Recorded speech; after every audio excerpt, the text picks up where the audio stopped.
Hi, my name's Phil. I like talking about politics, and in this video, I like to discuss some points that I listened to in a food industry seminar concerning how the Brexit process began, what the changes for the immediate future are, and also compared with the government's assertion that diverging from the EU was supposed to give businesses more flexibility to trade. But first, if you'd like to be notified of daily news and politics, please subscribe to the channel and click the bell notification icon.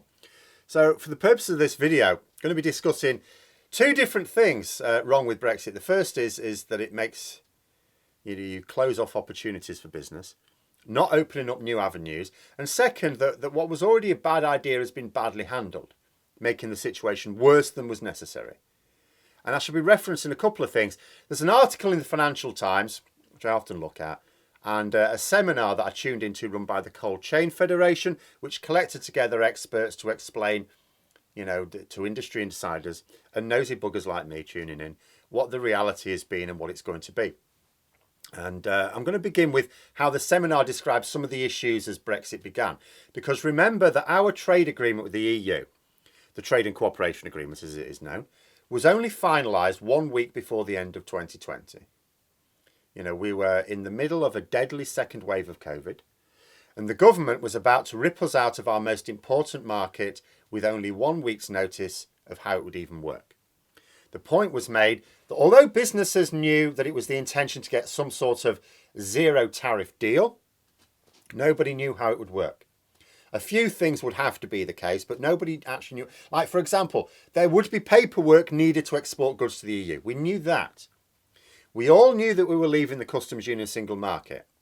But nobody knew what paperwork would be needed to handle trade, even those businesses who kept themselves informed, and many businesses did not. Businesses also didn't realise that the government would essentially not follow through on customs or standards controls for imports. Bear in mind, customs and standards controls for export immediately applied, for imports not at all. I mean, the decision was good for British importers and EU exporters, but not knowing about the detail until a few days before it became reality was not helpful. Bear in mind that with normal trade deal negotiations, you agree the deal, then there's an implementation period. Tends to be several years, in order for both the governments and businesses to get ready. And that is when you are aligning to make trade easier. We were diverging to make trade harder, and our implementation period was 1 week over Christmas, in the middle of a serious pandemic. Essentially, the point being made was that businesses were completely bound at the start. Regardless of the realities that Brexit would always have to include, this was an example of making the situation worse with bad handling. The experts also made clear that there are certain realities of customs and standards controls. I suppose the problem is that the government promised that trade would get back up to pre-Brexit levels at some point quite quickly and then overtake it. And at various times last year, they kept trying to claim that our trade was back up to pre-Brexit levels. It has never been back up to pre-Brexit levels. This is one of their central lies. They continue, along with the media, to push the concept that this is possible. It's not. If you have divergence with a market, you have to have border controls. Which brings me on to this article I read in the FT because it contained an odd subheadline. Regulatory divergence was meant to create flexibility for industry. What's gone wrong and what needs to change? Now, the simple fact that an article in a newspaper intended for business owners, isn't a tabloid, intended for business owners, even needs to phrase the question this way is a concern. The article began, at the height of the 2016 Brexit referendum campaign, businesses were promised that leaving the EU could deliver a regulatory dividend worth more than £12 billion a year if the British government used its newfound freedom boldly. The way the issue was framed at the time was that the EU was this oppressive source of regulations, especially when it came to workers' rights. Damn those workers and their rights. Don't they know I need to make money or there'll be no French ski chalet for me next year? Which is one of the more depressing aspects of seeing so many working class people voting for Brexit. It was sold on the notion that the government would have the freedom to take away their rights as EU citizens. Frankly, when so-called journalists go around asking people in these industrialised towns where they stood on Brexit, if they say, well, I voted to leave the EU, the follow-up question should be, and why exactly did you choose to vote for Tory slavery then? How do you feel about having your rights removed one by one, the cost of food, energy and fuel going up as well as your tax bill? How do you feel about that now? But it was also self-defeating for business owners to support it as well. Yes, there are businesses that service their own economy, but as a country you need to trade with others. And despite Brexit fantasies, if you have a wealthy market on your doorstep, that is where you are going to do most of your trade. Even some of the most hardened Brexiteers are coming round to that notion now. And to trade with any market, your goods and services have to meet the rules of that market. So regulatory divergence doesn't work for making more profit. And it's not just that it isn't working out. It's not even that it's not working out because we're handling it badly. It can't work out because we cannot sell anything if we do not meet the rules of the market in which our customer is operating. Brexiteers keep talking about slashing red tape. They still talk about it. The government still talk about it. But all we got was more red tape. This is because the way you reduce bureaucracy is to align with your customer's market. If you want to reduce customs red tape, you align your customs arrangements. If you want to eliminate it, you form a comprehensive customs union of the sort we used to be part of. If you want to reduce standards paperwork, you do the same thing. Align, the paperwork becomes less. How much you reduce the paperwork necessary is proportional to how much you align your standards. But the government keep talking as if it's possible to reduce this red tape whilst not aligning. And not just not aligning, but actively diverging even more. It's not.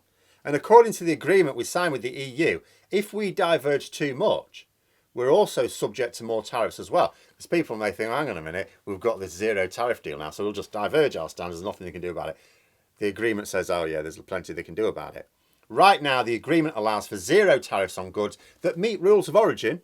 That's not that much of our exports, but it's a fair amount. If we diverge significantly on standards, those tariffs go above zero to compensate. It's really that simple. If the EU look at us and say, right, you're reducing these regulations, you're doing it so that you can undercut our businesses. Well, we don't want you to undercut our businesses. So we're just going to slap tariffs on those goods to compensate. So you don't actually make more profit. You just actually screw your own workers over and we still maintain our competitive advantage. You know, even if businesses were of the belief before Brexit that it was possible to diverge from the EU and still enjoy what they think free trade is, they surely cannot still be of that view when the reality is laid bare in our trade agreement. And this is why lobby groups for various businesses and industries consistently now call for a better agreement with the EU that includes closer alignment. They don't urge the government to work harder on trade agreements around the world. They know they can't possibly compensate. They are lukewarm on vague proposals to simplify the documentation systems. This would help, but it would not remove the need for documentation. But then the end of the article in the FT had an interesting statement which I felt needed to be explored, and it wasn't. It included a lobbyist saying that British Columbia in Canada has a good model to look at, where they removed what they termed unnecessary regulation and it resulted in significant economic growth and productivity gains.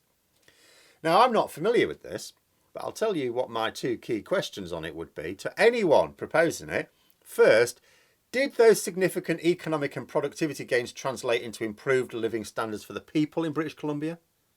Because economic growth is good, we need it, absolutely essential. But it doesn't always translate into benefits for the public. In fact, when it comes on the back of dropping regulations, it actually makes life worse for the people.